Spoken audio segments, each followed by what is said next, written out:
কবিতা হল হৃদয়ৰ শ্ৰেষ্ঠতম অনুভূতি। কবিতা হল জীৱনৰ বৈচিত্ৰ্যময় আৰু জটিল সৃষ্টি। কবি হৃদয়ৰ ভাৱানুভূতিৰ কল্পনাৰে মণ্ডিত ভাষাৰ ছন্দলহৰত অভিব্যক্ত কলাত্মক সৃষ্টি।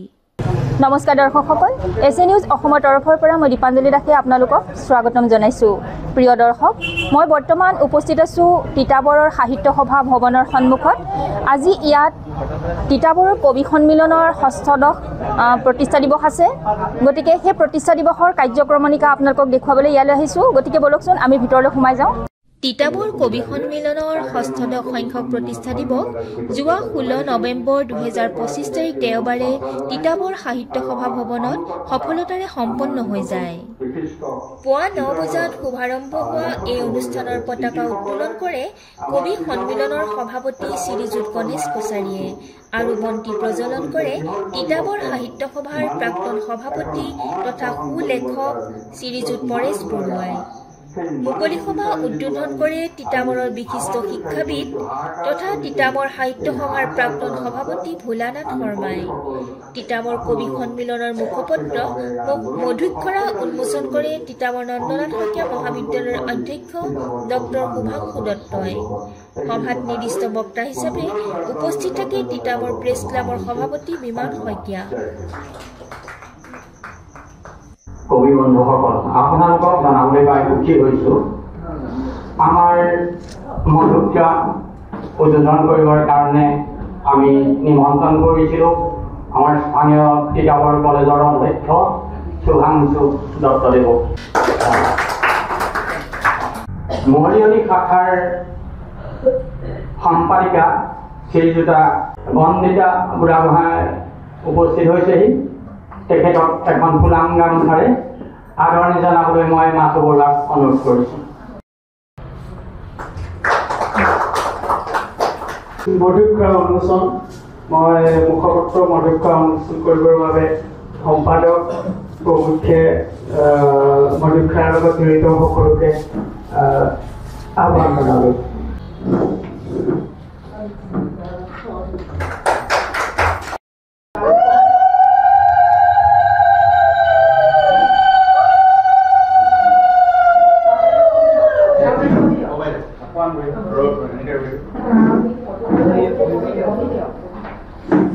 ইংৰাজী ২০০৭ চনত প্ৰতিষ্ঠা হৈ আজি ৬ষ্ঠদশ বৰ্ষত উপনীত হোৱাৰ আগতো তিতাবৰত যোৱাটো শতিকাৰ ৭০-৮০ দশকত প্ৰয়াত বসিদত্ত, প্ৰলাপ শইকীয়া ডাঙৰীয়া, ৰঙাজনৰ প্ৰদীপ গগৈ ডাঙৰীয়া।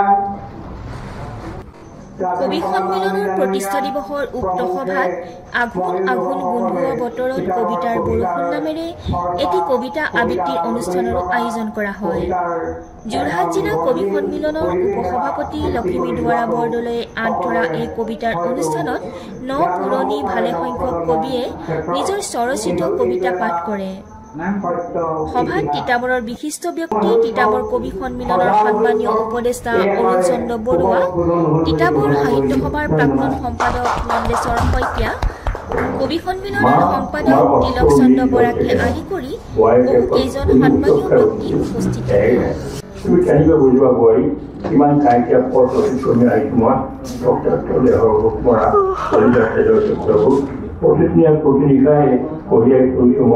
জীৱনৰ মূল্য কবিতাৰ শিৰোনাম লখিমী। ন ধানৰ সোঁকেদি মাৰি পঠিয়াই আশীৰ্বাদ দিলে লখিমীয়ে, নে বাৰু সঁচটোৰ ভঁৰাল ঘৰত দাবী ধানৰ ঠোক পুৰ কৰি। তেওঁৰ দেহৰ মাটিৰ সূৰ্য কাৰ আমানিখাই অকালতে গ্ৰাস কৰিলে মোৰ দেহৰ পঞ্চলিত সূৰ্য। খাদ্য মানেই জীৱন, খাদ্য মানেই জীৱন, জীৱনৰ বাবে খাদ্য বিষাক্ত দ্ৰব্য। যিয়ে এবাৰ সেৱন কৰিছে সি কি বুজিছে, আৰু এই দ্ৰব্যই ঘৰ পৰিয়াল মালিক কৰিছে। তুমি অনুৰাগী আমি জাতি ধৰ্ম বৰ্ণ ভাষা নিৰ্বিশেষে গঢ়া একতাৰ বান্ধন ছিঙিব নিদিওঁ। শিল্পী তুমি অনুৰাগী আমি সম্পূৰ্ণ গণতান্ত্ৰিক আইনী কলা কৌশলেৰে তোমাৰ ন্যায্য কাৰ্যৰ হকে হিতৰ যুদ্ধ কৰি যাম আমি। অস্তমিত সূৰ্যই ধুমা খাই তোমাৰ দুগালত সেই পুনৰ সূৰ্যই বাট বিচাৰি পায় মোৰ বেদনাবোৰ ধুই নিয়া নদী হৈ সামৰি থোৱা ব্যথাৰ চকলো দুহাত মেলি সাৱতি ধৰা পৰাজয়ৰ গ্লানি চুমা খোৱা পৰ্বত প্ৰমাণ বিষাদৰ ঢৌ মোনাক দৰ্জীলৈ মনত পৰেনে কোৱানে চিনি মোনাক দৰ্জী কিতাপৰ তিনিআলিৰ এক চিনাকি নাম স্কুল কলেজৰ ল'ৰাবোৰে প্ৰায় আগুৰি থকা এজন জীৱন যুদ্ধৰ যোদ্ধা নাম যাৰ মোনাক দৰ্জী। কবিতাৰ শিৰোনাম পোহৰ বেয়া পোৱা মানুহবোৰ। পোহৰ বেয়া পোৱা মানুহবোৰে এন্ধাৰতে ঘৰ সাজে অন্ধবিশ্বাসী সেই মানুহবোৰক মই কেতিয়াবা লগ ধৰোঁ পোহৰতকৈ এন্ধাৰক আপোন বুলি ভবা সেই মানুহবোৰক মই পোহৰত মাদকতাৰ কথা কওঁ দেশৰ কথা কওঁ জাতিৰ কথা কওঁ কিজানি সিহঁতেও পোহৰক আপোন কৰি ল'ব পাৰে পোহৰ ভাল নোপোৱা এন্ধাৰত ঘৰ সজা সেই মানুহবোৰক আপোন লগ পাব পাৰে লগ পালে সিহঁতক আঙুলিয়াই দেখুৱাব আপোনাৰ আৰু মোৰ মন্দিৰ আৰু মছজিদ। ধন্যবাদ।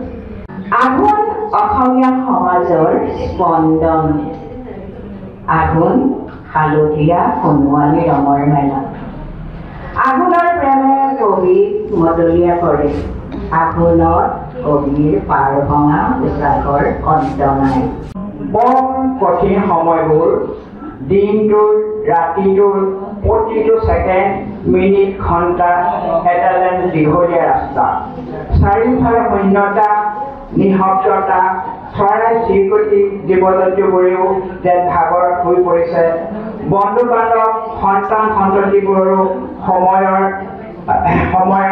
সংসাৰৰ কোলাহলত ব্যস্ত সময়ৰ অভাৱ সকলোৰে দুহাতেৰে খামুচি ধৰি থকা জীৱনৰ ৰংবোৰ গলি গলি আঙুলিৰ ফাকেৰে সৰকি যাব জীৱন নিৰিখৰ কেঁচা সেউজীয়া পাতবোৰ ক্ৰমে হালধীয়া হ'ব এয়া যে কৃষকৰ হেঁপাহৰ আগল কৃষকৰ আঘোণে তুলি দিয়ে বাস্তিৰ দুৱাৰ আঘোণে কঢ়িয়াই আনে আশাৰ বতৰা আশাই গজালি মেলে হেঁপাহবোৰ লগ পগকৈ বাঢ়ি আহে মাজনিশা আকাশত জোন বাইজনীৰ উচুকনি শুনি মোৰ টোপনি ভাঙিল চকু মেলি বেৰৰ জলঙাৰে দেখিলো এটুলুকা সেমেকা জোহা মোৰ পিতাই নাই মোৰ পিতাই যোৱা দিন ধৰি আইৰ চকুৰ মণিত জিলিকি ৰ'ল এটি দুখৰ কবিতা বুকুৰ অলিয়ে গলিয়ে ঘূৰি ফুৰে আজিকালি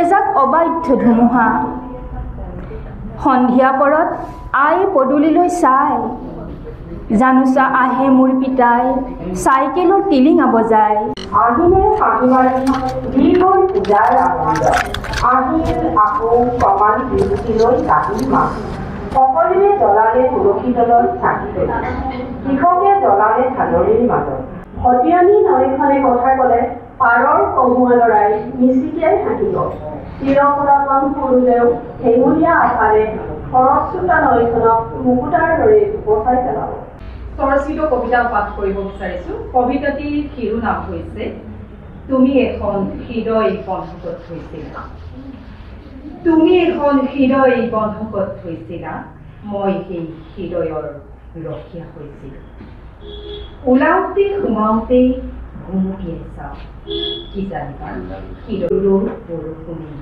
চুইছে কি জানিবা কোনোবাই হৃদয়খন চুৰ কৰি পাব হৃদয়খনক মৰম নামৰ জেলু আদি পেৰিব কোনেও দিব নোৱাৰাকৈ কেতিয়াবা হৃদয়খন কৃষ্ণচূড়াৰ দৰে ৰঙা হৈ হাঁহি উঠে কেতিয়াবা হেতা পৰা দেশীয়া এজাৰৰ দৰে সেমিকি উঠে তুমি জানানে শাওণৰ মেঘাচ্ছন্ন বেদিকা বৰষুণৰ টোপালে হৃদয়খনো নাচি উঠে মোৰ ওঠত আঁকি থৈ যায় প্ৰেমৰ এখন সেউজীয়া ছবি সেই হৃদয়খনে কেতিয়াবা উচুপি পোৱা নোপোৱা আৰু সেই বেদনা চব কটাই হৃদয়খনো নিঃসংগতাৰ ৰজনী উজাগৰি থকা দেখিলে নিয়মৰ টোপাল কণী কণী হৃদয় এখনৰ পুহি হোৱা দেখিছোঁ ফাগুন ভাল পোৱা হৃদয়খনে যে এতিয়া সৰা পাতৰ সপোন আছে ধূলি বিহৰি পচোৱা যাকে হৃদয় এখনো ফাগুন ভাল পাবলৈ শিকালে ধন্যবাদ এজন পঢ়ুৱাই পোৱা মানুহক লগ পাইছিল তেওঁ কিবা এটা বিচাৰি গুৰুমুখীয়ে ফুৰিছিল পদূলিয়ে পদূলিয়ে নিজৰ ভৰি চাপ ৰাখি আঙুলিবোৰ গণনা কৰা দেখিছিল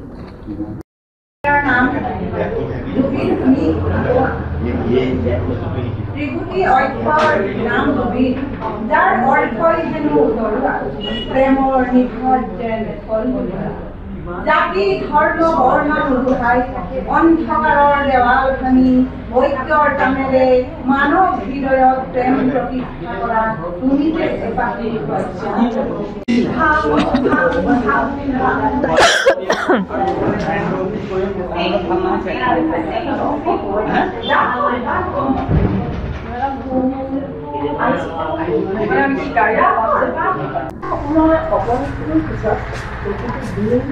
প্ৰতিটো নিশা যেনে বিষাক্ত পৰিস্থিতি জংখনত ক্ষতবিক্ষত হয় অনুভূতিবোৰ যন্ত্ৰণাৰ চিৎকাৰত মই ঘূৰি আহোঁ সংকীৰ্ণময় বাস্তৱলৈ কুৰুঙাৰে চাই পঠিয়াওঁ দূৰৰ সৰবিল পথিলৈ কাম জানো কেতিয়াবা সৰহীয় ৰুমি কাম জানো কেতিয়াবা সৰহীয় ৰুমি ধন্যবাদ ইমান ফুল প্ৰভাতে প্ৰভাতে ফুলাৰ মন্ত অহোৰাতে মাতে সেয়েহে আজি ইমান ফুল প্ৰভাতে প্ৰভাতে যে ফুলাৰ মন্ত অহোৰাতে মাতে সেয়েহে আজি ইমান ফুল প্ৰভাতে প্ৰভাতে সকলোকে ধন্যবাদ থাকিল নমস্কাৰ হয় মই তিতাবৰ কবি সন্মিলনৰ সভাপতি হয় হয় মোৰ নাম গণেশ চন্দ্ৰ কছাৰী হয় আপোনাৰ পৰা এটা কথা জানিব বিচাৰিছোঁ আচলতে কবি সন্মিলনৰ মুখ্য উদ্দেশ্য কি হোৱাটো উচিত কবি সন্মিলনৰ মুখ্য উদ্দেশ্য হ'ল আমি সকলোৱে সৰলতাৰে সহজভাৱে থাকি কবিতাক উচ্চ আসনৰ বাবে আগবঢ়াই লৈ যাবৰ বাবে আমি যি আজি প্ৰতিবাদী কণ্ঠ বাজি হৈছে বা বাজিছে সেই প্ৰতিবাদী কণ্ঠক আমি সৰলতাৰে লৈ যাব লাগিব নাই কি আমি উগ্ৰতাৰে নিব লাগিব আৰু ইয়াৰ উদ্দেশ্য সদায়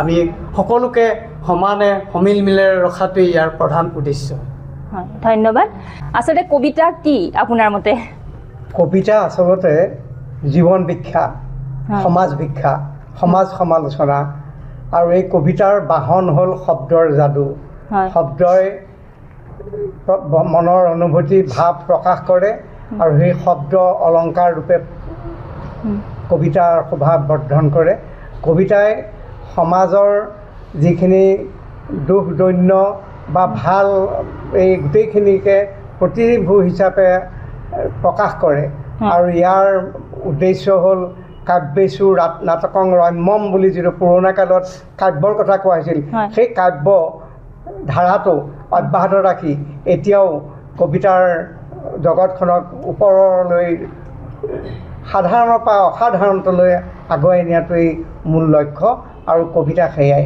হয় হয় ধন্যবাদ ছাৰ এইবাৰ আমি তিতাবৰ কবি সন্মিলনৰ সম্পাদক মহোদয়ক এয়া লগ পাইছোঁ তেখেতৰ পৰাও কিছু কথা জানিছোঁ নাহক নমস্কাৰ ছাৰ নমস্কাৰ নমস্কাৰ মই প্ৰথমতে এছ নিউজ অসমলৈ আন্তৰিক কৃতজ্ঞতা জ্ঞাপন কৰিছোঁ আৰু ধন্যবাদ জনাইছোঁ তেখেতসকলৰ প্ৰচাৰ বিভাগ ইয়াৰ পৰা আৰু উন্নত হওক তাকে কামনা কৰিলোঁ হয় আপোনাৰ পৰা আমি এটা কথা জানিব বিচাৰিছোঁ আপুনি এজন ভাল কবি বুলি আমি গম পাওঁ গতিকে কবিতাই সমাজ সংস্কাৰ কৰাত কেনেধৰণৰ ভূমিকা গ্ৰহণ কৰে বুলি আপুনি ভাবে সমাজ সংস্কাৰ কৰাত কবিতাৰ বিশেষ ভূমিকা আছে কবিতাই শব্দ অস্ত্ৰ আৰু সেই শব্দৰ অস্ত্ৰই সমাজৰ যিকোনো মুহূৰ্ততে এক বিশেষ স্থান লাভ কৰি সমাজ সংস্কাৰ কৰিব পাৰে কাৰণ কবিসকলৰ যিটো মনৰ অনুভূতি তেওঁলোকে শব্দৰেই অস্ত্ৰ তৈয়াৰ কৰে এষাৰ কথা আছে তৰোৱালতকৈ কলম চোকা গতিকে আমাৰ কবিসকলে কলমৰ যোগেদি শব্দ ব্যৱহাৰ কৰি তীক্ষ্ণতৰ অস্ত্ৰ প্ৰয়োগ কৰে আৰু সেই তীক্ষ্ণতৰ অস্ত্ৰৰে আমাৰ সমাজখনৰ যিখিনি ভুল ত্ৰুটি সেইটি আঙুলিয়াই দি তাক এটা সতেজভাৱে চাফ চিকুণ কৰি সমাজৰ মাজৰ যিখিনি বেয়া হেৰি সেইখিনি আঁতৰাই দিবলৈ চেষ্টা কৰে। বহুত বহুত ধন্যবাদ। ধন্যবাদ। প্ৰিয় দৰ্শক, আমাৰ তিতাবৰৰ এগৰাকী বিশিষ্ট কবি তথা বৰ্তমান তিতাবৰ কবি সন্মিলনৰ সন্মানীয় উপদেষ্টা এগৰাকী বাইদেউক আমি লগ পাইছোঁ। তেখেতৰ পৰাও কিছু কথা জানোচোন আহক। নমস্কাৰ বাইদেউ। মই তিতাবৰ কবি সন্মিলনৰ লগত বহুত দিনৰ আগৰ পৰাই জড়িত। হয়, মই প্ৰাক্তন সভানেত্ৰীও আছিলোঁ। হয়, আৰু মই যেতিয়া শংকৰ বিদ্যাপীঠত আছিলোঁ তেতিয়া আমাৰ আলাপ কবি চক্ৰ গঠন হৈছিলে। তেতিয়াৰ পৰাই কবি সন্মিলনৰ লগত জড়িত হৈ আছোঁ। মই ভাবোঁ কবিতা অন্তৰৰ এক শক্তিশালী অনুভূতি। কবিতাই সমাজ সংস্কাৰ কৰিব পাৰে, কবিতাই সমাজক আগবঢ়াই নিব পাৰে আৰু কবিতা বৌদ্ধিক উত্তৰণৰ এটা দিশ। গতিকে কবিতাৰ যোগেদি এখন সমাজক সুন্দৰৰূপে গঢ়ি তুলিব পাৰে, তাকেই মই আশা কৰিছোঁ। হয় হয়, বহুত বহুত ধন্যবাদ বাইদেউ।